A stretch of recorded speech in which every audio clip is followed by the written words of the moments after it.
It began with a spark, a few hundred voices in downtown Seoul chanting, "China out!" But within weeks, that spark grew into a wildfire.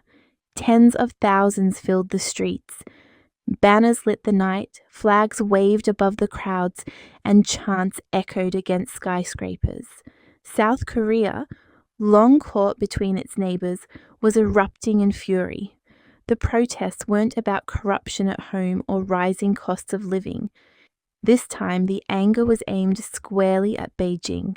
For decades, China's influence seeped quietly into South Korea's trade, politics, media, and culture. Now, citizens were saying enough. South Korea has always walked a delicate line. On one side, it relies on the United States for military protection. On the other, it leans on China for trade, with Beijing as Seoul's largest economic partner. That balance worked for years, but the mask has finally slipped. Beneath the surface of cooperation and booming exports, many Koreans see chains instead of ties. They see influence instead of friendship, control instead of cooperation. And when that realization hit, fear of Beijing quickly turned into fury. The roots of this anger stretch back years. In 2017, South Korea deployed the US THAAD missile defense system. Beijing responded with punishment.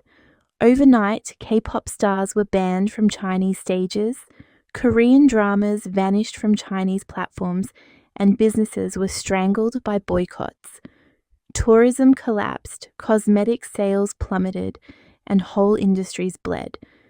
To many, it felt like blackmail, a reminder that China's friendship came with invisible strings. The government stayed cautious, but the younger generation didn't forget.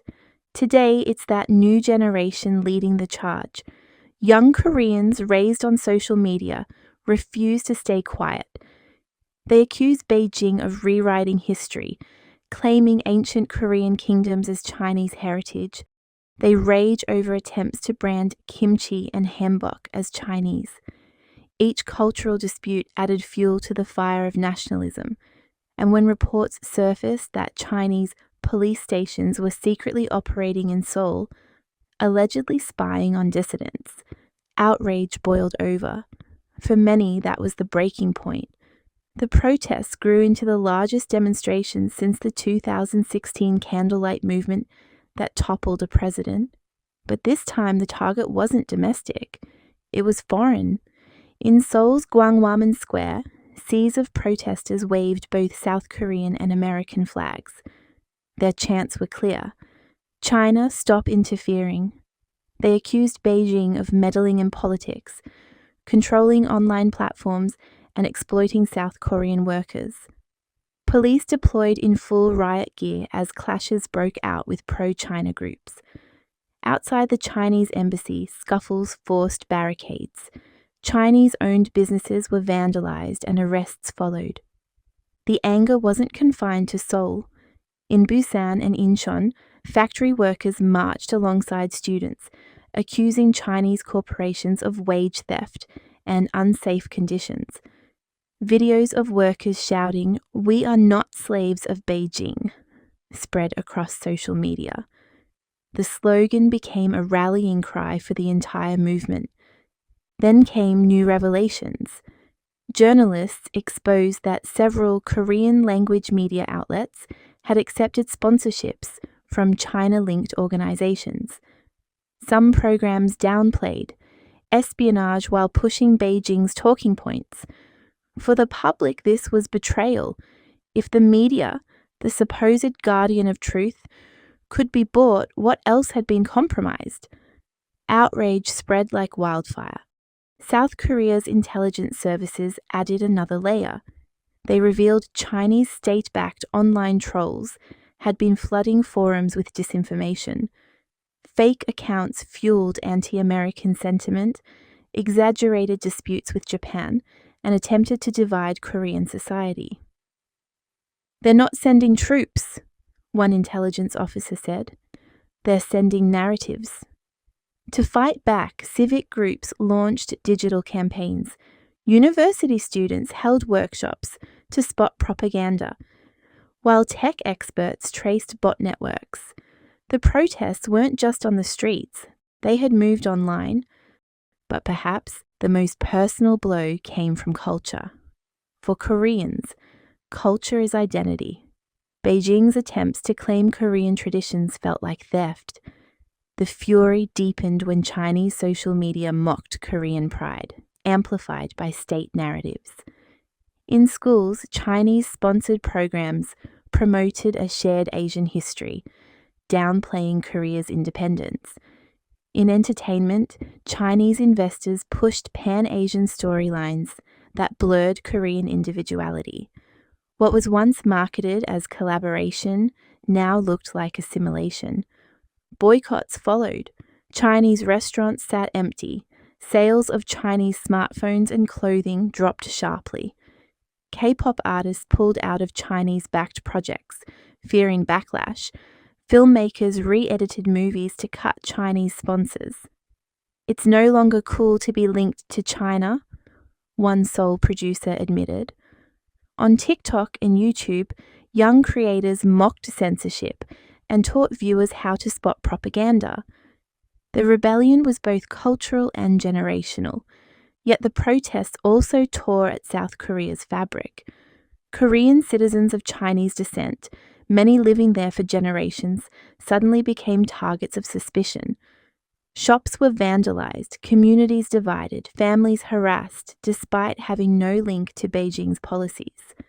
At the same time, Chinese nationals fled South Korea, citing fear and hostility.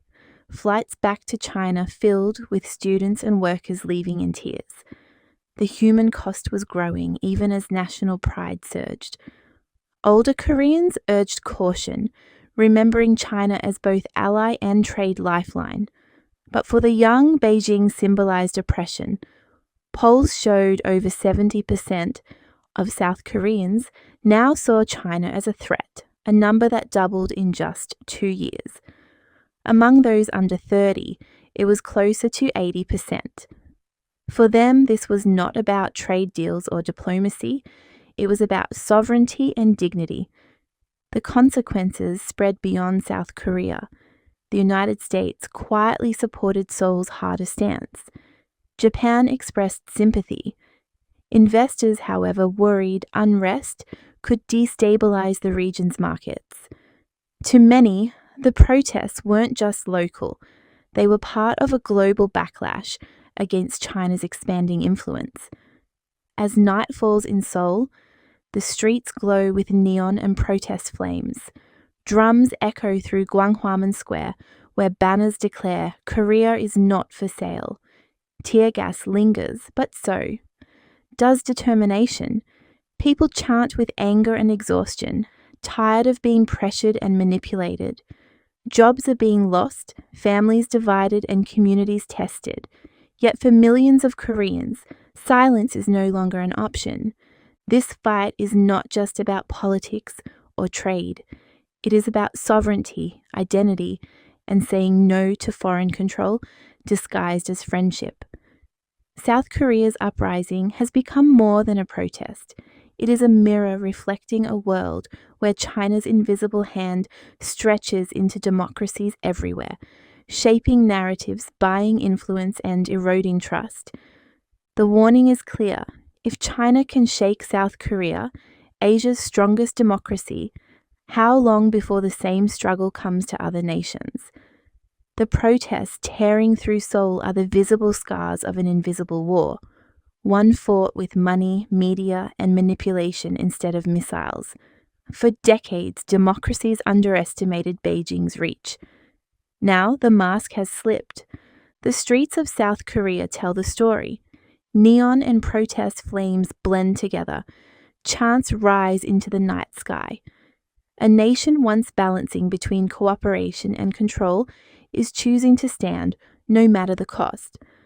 The protests may divide families, shutter factories, and spark global concern, but for many South Koreans, the price of sovereignty is worth paying, because in their eyes, freedom isn't free, and the time to defend it is now.